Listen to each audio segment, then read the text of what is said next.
चित्रदुर्ग जिले में महिला पुलिसकर्मी और हिजाब पहनी छात्राओं के बीच विवाद होता है, जहां हाई कोर्ट के अंतरिम आदेश और कर्नाटक में अल्पसंख्यक विभाग की तरफ से आए निर्देश के आधार पर महिला पुलिसकर्मियों ने छात्राओं को हिजाब में जाने से रोका। इसके बाद काफी देर तक नोकझोंक होती रही।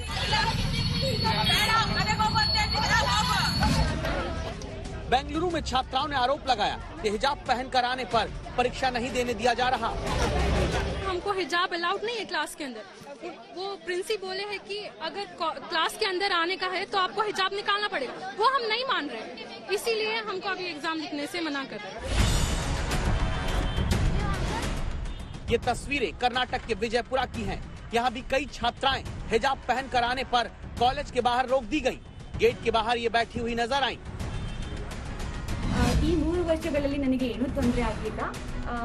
कर्नाटक के तुमकुर में इंग्लिश पढ़ाने वाली शिक्षिका ने हिजाब हटाकर पढ़ाने आने के विरोध में इस्तीफा दे दिया। लिख दिया कि हिजाब पहनने से रोका तो बच्चों को पढ़ाने नहीं आ सकती। कर्नाटक की यादगिरी में सरकारी कॉलेज में हिजाब उतार कराने से छात्राओं ने मना कर दिया। No extra. कोडागू जिले में गेट के बाहर शुक्रवार को भी छात्राएं खड़ी रही। उन्हें हिजाब पहन कर आने की इजाजत नहीं मिली। इन सभी छात्राओं को परीक्षा, पढ़ाई और धार्मिक रीति रिवाजों तीनों की चिंता है। हमारे इंसाफ हमें मिलना चाहिए, इतना हमें ये नहीं निकल के जाए,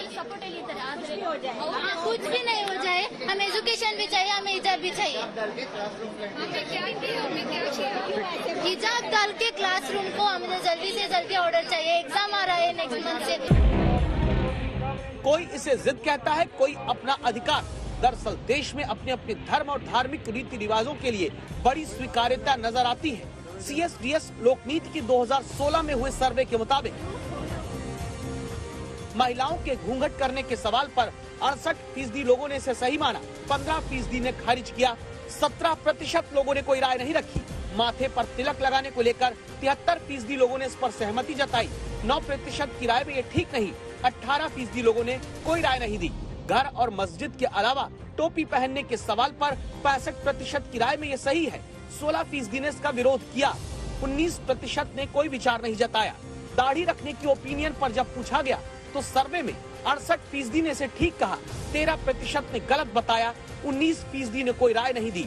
जबकि चोटी रखने के सवाल पर 65% ने इसे स्वीकार किया, 11% लोगों ने अपनी राय में से खारिज किया, 24% ने इस पर कोई विचार नहीं दिया।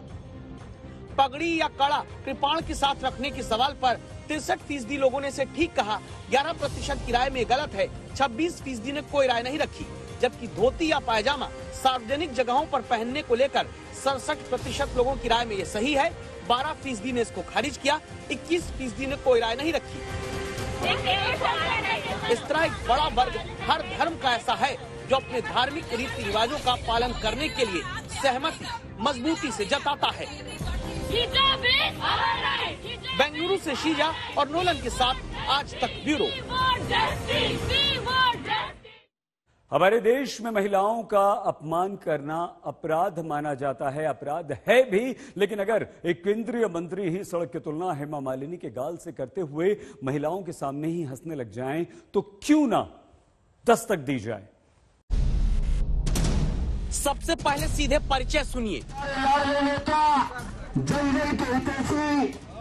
केंद्रीय मंत्री, हमारे क्षेत्रीय सांसद सम्माननीय जी, हम सब के बीच। ये देश के इस्पात और ग्रामीण विकास राज्य मंत्री हैं। मध्य प्रदेश के डिंडौरी में जल नल योजना का शिलान्यास करने पहुंचे।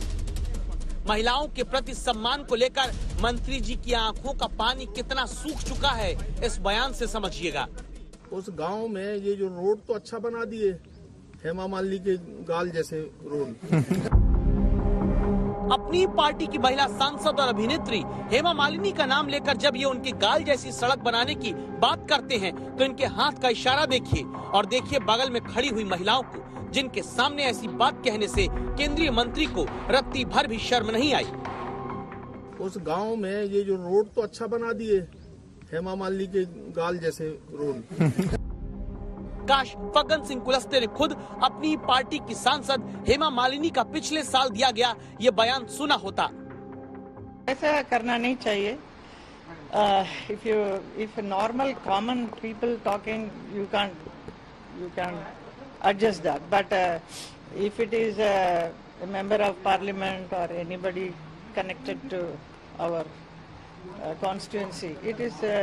I don't think it's in a good taste. Any women should not be used for saying, that.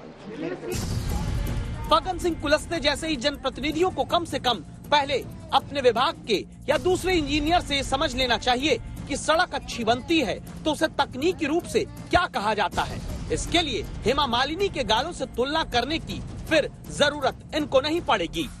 David Surya, Dindori, Madhya Pradesh, आज तक।